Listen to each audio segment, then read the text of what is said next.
প্রিয় BA six সেমিস্টারের ছাত্রছাত্রীরা, আজকে আমি যে বিষয় নিয়ে আলোচনা করব সেটি হচ্ছে তোমাদের যে কম্পালসারি যে বেঙ্গলি রয়েছে তোমাদের LCC 2, এই সাবজেক্ট থেকে আজকে আমি তোমাদের একটি গুরুত্বপূর্ণ প্রশ্ন, যে প্রশ্নটি আসার সম্ভাবনা প্রবল রয়েছে সেরকমই একটি প্রশ্নের উত্তর নিয়ে আলোচনা করব। তো ভিডিওটি প্রথম থেকে শেষ পর্যন্ত মনোযোগ সহকারে শুনবে এবং আজকের যে আলোচনাটি হবে সেই ক্লাসের নোটসটি তোমরা কিন্তু নোট করে নিতে পারো। তো প্রশ্নটি কি, সংবাদ প্রভাকর পত্রিকাটি কত সালে কার সম্পাদনায় প্রকাশিত হয়? বাংলা সাময়িক পত্রের ইতিহাসে এই পত্রিকাটির গুরুত্ব নির্ণয় করো। সংবাদ প্রভাকর পত্রিকাটি 1831 সালে 28শে জানুয়ারি ঈশ্বরচন্দ্র গুপ্তের সম্পাদনায় প্রকাশিত হয়। ঈশ্বরচন্দ্র গুপ্তের সহায়ক ছিলেন যোগেন্দ্র মোহন ঠাকুর, পাকুড়িয়া ঘাটার গোপীমোহন ঠাকুরের পৌত্র। পত্রিকা প্রকাশের 1.5 বছর পর তার মৃত্যুতে পত্রিকার কাজ বিঘ্নিত হয়। প্রথমে সাপ্তাহিক, তারপর ঠিক আছে তোমাদের বারোত্রয়িক, পরে দৈনিক রূপে প্রকাশিত হতো পত্রিকাটি। যোগেন্দ্রমোহনের বাড়িতে প্রভাকর যন্ত্রালয় স্থাপিত করে 1832-এর 25শে মে পর্যন্ত এটি প্রাথমিকভাবে প্রকাশিত হতো।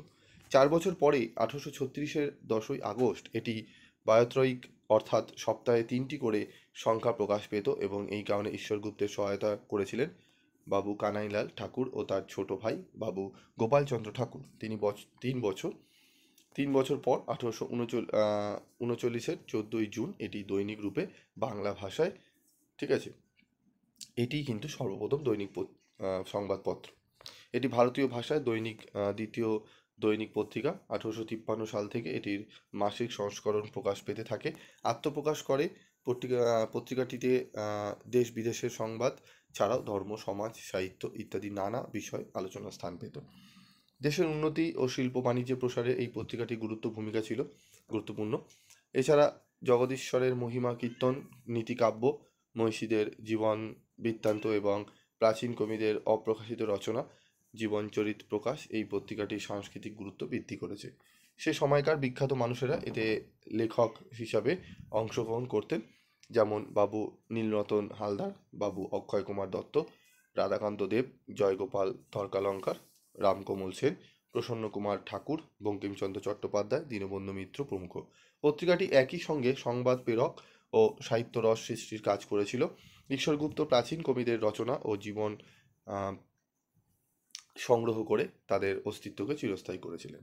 এদের মধ্যে ছিলেন কবিরঞ্জন রামপ্রসাদ সেন, রামমোহন বসু, রামনিধি গুপ্ত, ঠিক আছে, নৃসিংহ, লক্ষ্মীকান্ত বিশ্বাস, ঠিক আছে, প্রমুখ ব্যক্তি।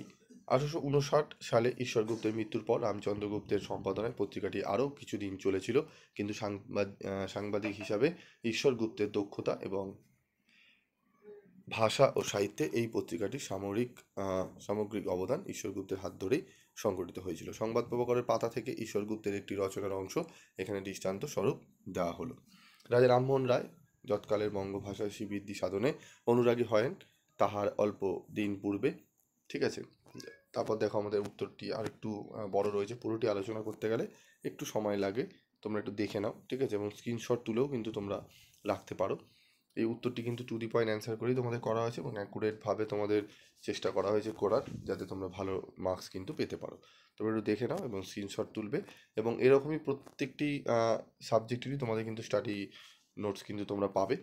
তোমরা চাইলে 7278981430 এই নাম্বারে যোগাযোগ করবে। তোমরা প্রথম সেমিস্টার থেকেই পিভি স্টাডি ক্লাসের সঙ্গে রয়েছো।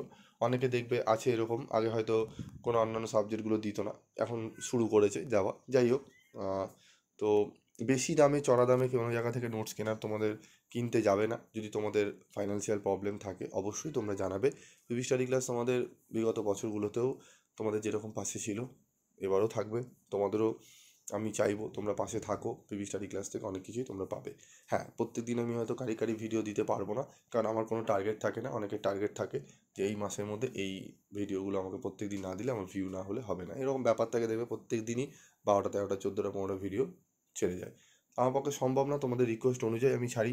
তোমাদের এই প্রশ্নের উত্তরটি রিকোয়েস্ট ছিল, তাই জন্য আমি ছেড়েছি, এবং আরও অনেক প্রশ্নের সাবজেক্টেরও রিকোয়ারমেন্ট আছে। আমি আস্তে আস্তে রিকোয়ারমেন্ট অনুযায়ী আমি দিই, নাহলে আদারওয়াইজ আমি কিন্তু বেশি ভিডিও দিই না। কারণ পড়াতে হয়, অনেকের হয়তো পড়ানো টড়ানো থাকে না, শুধু নোটস বানিয়ে খালি সেল করার এই সমস্ত প্রবণতা থাকে অনেক জায়গায়। যাই হোক, আজকের মতো ভিডিওটি শেষ করছি। দেখা হচ্ছে পরবর্তী ভিডিওতে। সকলে ভালো থেকো, সুস্থ থেকো।